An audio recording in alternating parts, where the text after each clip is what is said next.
Hi guys, what is up? It's Karen aka cakedbybabyk and welcome back to my channel. Welcome to part 2 of my Sephora sale recommendations. We are going to be talking all about blushes, bronzers, highlights, contours, basically the rest of the base components of your makeup. As I mentioned in the previous video, I am a blush girly through and through, and I could not narrow it down because there are just so many different formulas and different types of blushes that I genuinely love and reach for on a day-to-day basis. There's a lot of combinations. Okay, as always, there's gonna be a lot of yapping, so let's get started.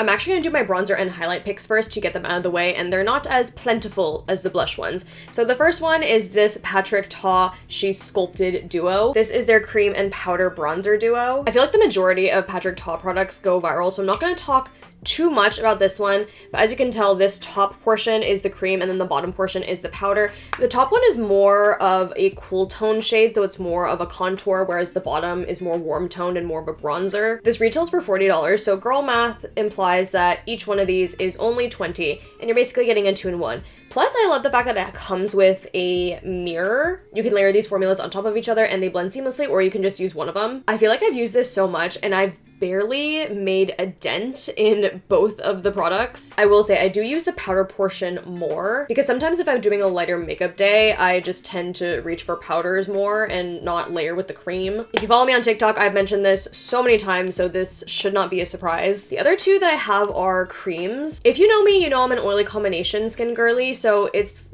honestly kind of surprising to me that I love a cream bronzer and I love a cream product in general. This first stick is from LYS and it's their No Limits cream bronzer stick. I'm in the shade Harmony. I absolutely love LYS. I think they're a super underrated brand. This bronzer specifically, I feel like it's one of their first products that blew up, and it is so pigmented and creamy, possibly the most pigmented and creamy bronzer stick that I have ever used upon my face. I feel like LYS is just a brand that really puts their heart and soul into their products, and it shows. So easy to blend out and you only need a little bit of it. I have used this so many times and it barely goes down. That's how much it goes down because that's how little I've used of it. But this packaging is beat up, okay? She's dirty. I definitely use and abuse her. And sometimes when products are a little bit too creamy, they end up being a little bit muddy when you blend them out. But look at that gorgeous, even color. So good. And even as an oily combination girly, it does not slip and slide on my skin. I don't really feel the need to set it down either, and it's not something that stays sticky or feels like it's going to come off of your face. And another bronzer stick that I have is from Rare Beauty. This is the Warm Wishes bronzer stick, and I have the shade Happy Soul. This one has actually been my go-to for contour right now. This one is a slightly cooler tone. I was using a different shade previously, but that one ended up being a little bit too dark for me, and I didn't realize until months later when I was looking back on footage, and I was like, yeah, that looks a little questionable. So I picked up a lighter shade, and this one ended up being a good contour alternative. This one is also very creamy. It almost dries down into like a powdery matte finish almost, but it's not super powdery to where it's like kind of drying. When you blend it out, it definitely has that slip to it and definitely is not as pigmented as the LYS one, but I think that's its strong suit because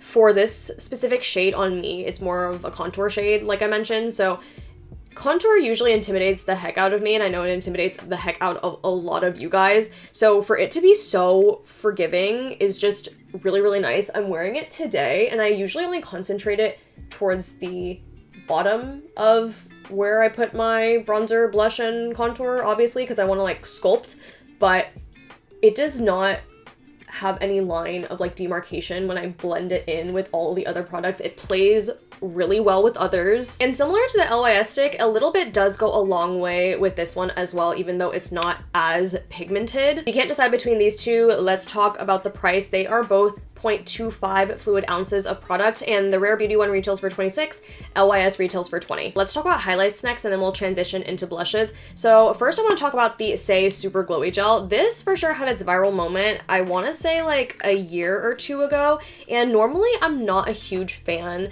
of like illuminating primers or like any multi-purpose product. I feel like most multi-purpose products aren't 100% amazing with each component. Like, it's 50% amazing for a primer and like underneath your base, and then 50% amazing when you put it on top of your foundation as like a highlight for in this instance. But this one is 100% awesome in every single way possible that you use it. I have no words. When you first pump it and you start to blend, it looks like it's gonna be super shimmery and glittery, and honestly, that's kind of what it looks like in the bottle as well. But then you blend it out and it just becomes this nice and emollient and healthy looking glow that does not look shimmery or glittery at all. And Say has 3 different shades of the Super Glowy Gel. I believe this one is the original, which is Star Glow. They have a bronzing one, which I believe is called Bronze Glow, and then a rosy one, which is called Rose Glow, if I'm not mistaken. I could be totally mistaken and misquoting everything. But if you look at it on my finger, it's almost like a pearlescent finish, which is so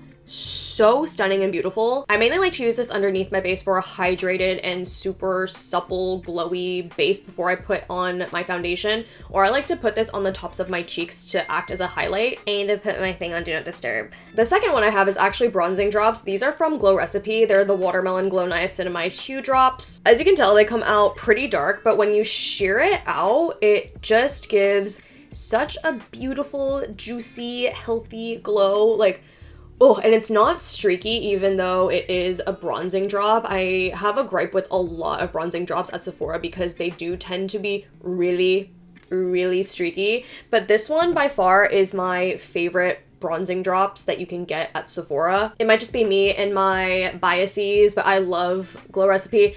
I actually don't love the watermelon line. You guys know, if you're a ride or die, you know that I love the avocado line more than anything, but this one specifically is from the watermelon line, and the original one smells more like watermelon. This one, she doesn't really smell like anything. Like, there's a faint whiff of watermelon, a whisper, if you will. I know I didn't mention any primers in my previous complexion video, so I guess you could honestly put these in the primer category, but I also like to put them in the highlight category because with this one as well, I like to put it on the tops of my cheeks. Now, let's segue. Let's go into blush toppers, which in my mind are kind of like a highlight blush mix. First up, we have the Haus Labs Bio Radiant Gel. Even though it says gel, this is a powder formula. I'm actually gonna apply some right now. She gives the most beautiful blush topper look. You can see the glow has just amplified. I feel like the Haus Labs highlights are so slept on. Now these are pretty firmly packed, so you kind of have to dig more into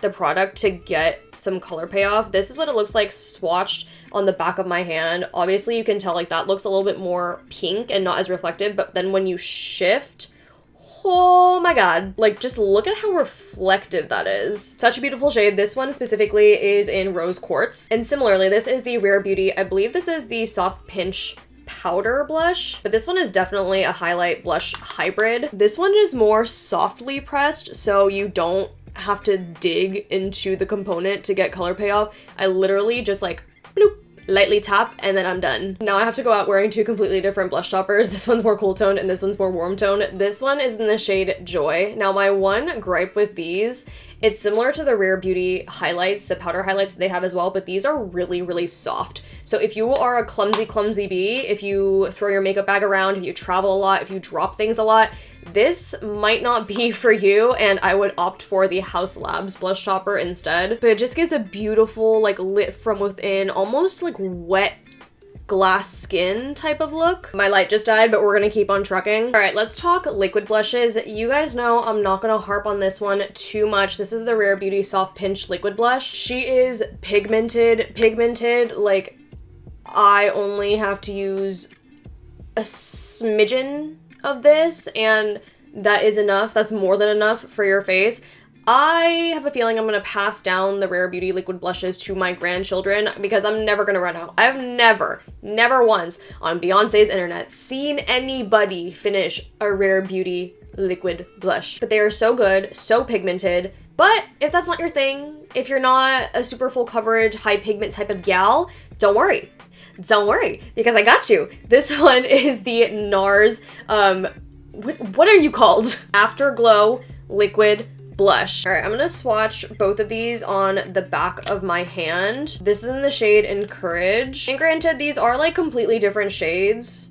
Or actually, Oh, yeah, they are different shades. One's cool toned and one's warm toned. The thing about the Rare Beauty one is like this, the pigment stays, but with the NARS Afterglow, once you blend and sheer it out, it looks like a watercolor effect almost. The Rare is more of like a liquid cream, I would say, and then the NARS one is more of a liquid gel, if that makes sense. More like a serum almost. But this is so, so beautiful. I first discovered this, I think, a year ago when they came out with the holiday sets, and this one is actually a mini, and I could not stop using her for I don't even know how long. It was so like juicy looking on the skin. Again, I have oily skin and I don't feel the need to have to set this down, which is amazing because it eliminates another step from my routine. It almost has a plumping effect, not in like the tingly way, but in the way that it makes your cheeks and face look. It just gives such a youthful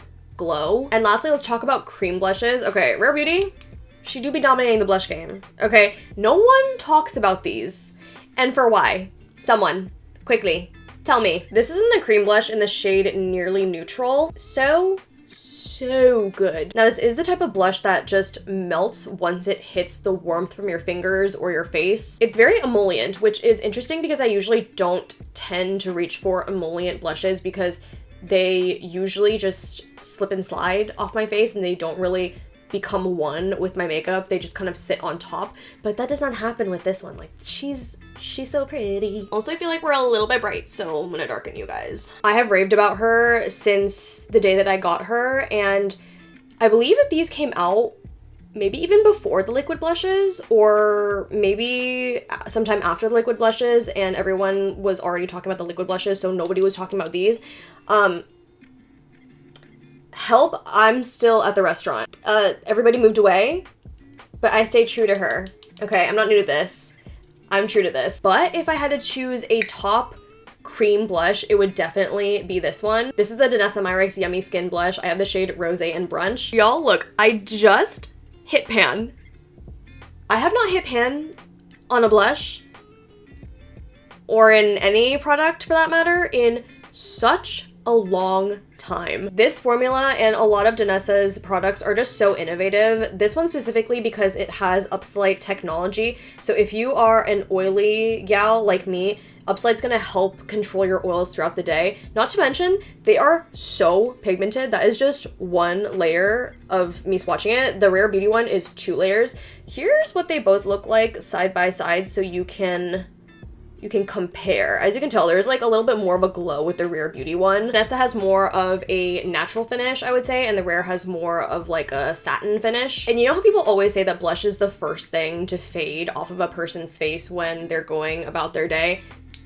She does not fade, okay? She's spackled onto your face. She will not move, she will not budge. I'm definitely wearing her on my wedding day. I've been wearing her, so me wearing her on my wedding day should not be a shock to anyone. All right, now let's talk some blush, bronzer, and highlight palettes. Now, these are from last year's Hourglass collection. They come out with these every year, but essentially this is what they look like. There are 6 powders and they're part of the ambient powder family. Now, these are very, very pricey every year because there are 6 powders, which singularly retail for a lot. But also the fact that they're limited edition, I feel like makes them justify the high price tag. They usually release 3 palettes every year and each one is catered to a different skin tone, so light, medium, and dark. And these, they truly are so good. I know a lot of people usually use the Sephora sales to buy products that they want to splurge on because they can get that percentage off. So if you've been thinking about possibly getting an Hourglass palette, or any of their powders, sorry to say, but I recommend. I do. They are gorgeous, unfortunately. All right, I feel like I have yapped enough for this one. I still have multiple parts to film of this. I believe the next one is going to be brows, eyes, eyeshadows, eyeliners, mascaras, anything pertaining to this area. Thank you guys so much for watching this installment. I hope you guys will tune in for the next one. It will be up pretty soon. And don't forget to like, comment, subscribe, thumbs up, all that good, and I'll see you guys in my next one.